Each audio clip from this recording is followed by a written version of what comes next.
Welcome to மகிழ்ந்தேடி channel. உங்களுக்கு இந்த video பிடிச்சிருந்தா லைக் பண்ணுங்க, ஷேர் பண்ணுங்க, கமெண்ட் பண்ணுங்க, சப்ஸ்கிரைப் பண்ணுங்க. மறக்காம பக்கத்துல உள்ள பெல் பட்டனை கிளிக் பண்ணிருங்க. இப்போ வாங்க வீடியோக்குள்ள போகலாம்.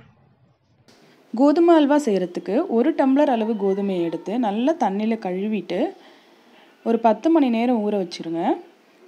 10 மணி நேரம் ஊறினதுக்கப்புறம் அந்த கோதுமையை நல்லா அரைச்சிக்கலாம்.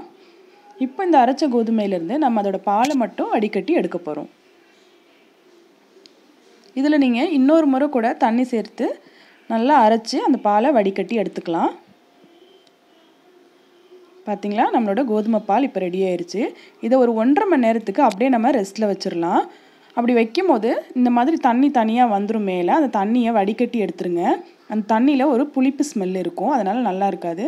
பார்த்திங்களா, இப்போ தண்ணியை வடிகட்டியாச்சு. கோதுமை பால் அடியில் தங்கியிருக்கு. இதை நல்லா கிளறி விட்டுக்கோங்க.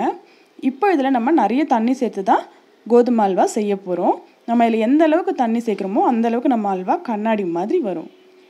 வாங்க எப்படி செய்கிறதுன்னு பார்க்கலாம். நம்ம ரெடி பண்ணி வச்சுருந்த கோதுமை பாலில் தண்ணி கலந்து வச்சுருக்கிறேன். அடுத்தது முந்திரி பருப்பு, இதை நெய்யில் வறுத்து அல்வாவில் சேர்த்துக்கலாம். அடுத்து நாட்டு சர்க்கரை, நெய், இந்த 4 ஐட்டத்தை வச்சு நம்ம இன்றைக்கி அல்வா செய்ய போகிறோம். ஒரு அடி கனமான பாத்திரத்தை ஸ்டவ்வில் வச்சுருக்கிறேன்.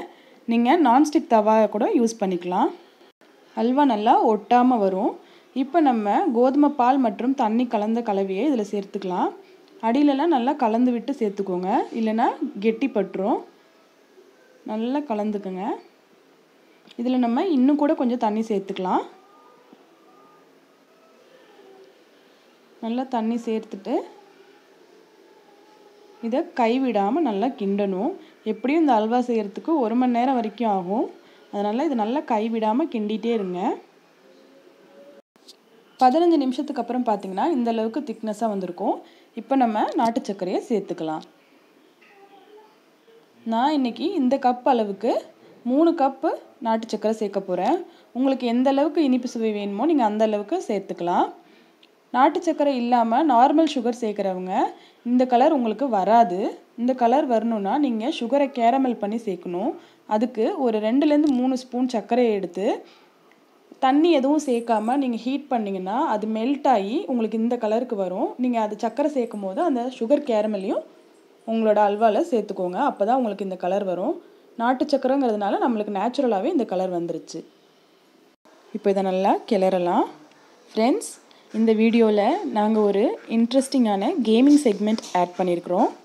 நீங்கள் எல்லோரும் அதில் ஆக்டிவாக பார்ட்டிசிபேட் பண்ணணும்னு நாங்கள் கேட்டுக்கிறோம். பார்த்திங்களா, ஒரு 1/4 மணி நேரத்துக்கு அப்புறம் நம்மளோட அல்வா இந்த அளவுக்கு இருக்கும். இப்போ இதில் நம்ம நெய் சேர்த்துக்கலாம். ஒரு 4 ஸ்பூன் அளவுக்கு நெய் சேர்த்துக்கலாம். நெய்யை ஒரேடியாக சேர்க்க வேணாம், கொஞ்சம் கொஞ்சமாக சேர்த்து நல்லா கிளறிக்கலாம். கெட்டிப்படாமல் நல்லா கிளறணும்.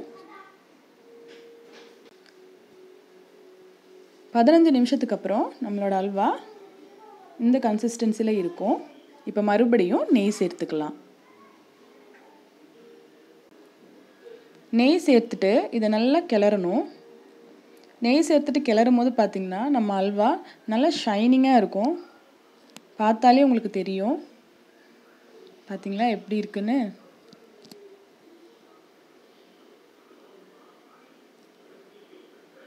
பாருங்கள், அடுத்து ஒரு 15 நிமிஷம் கழித்து நம்ம மீதி இருக்கிற நெய்யையும் சேர்த்துக்கலாம்.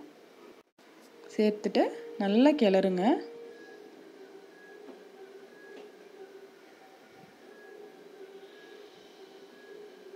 நம்மளோட அல்வா ஆல்மோஸ்ட் ரெடி ஆயிடுச்சு.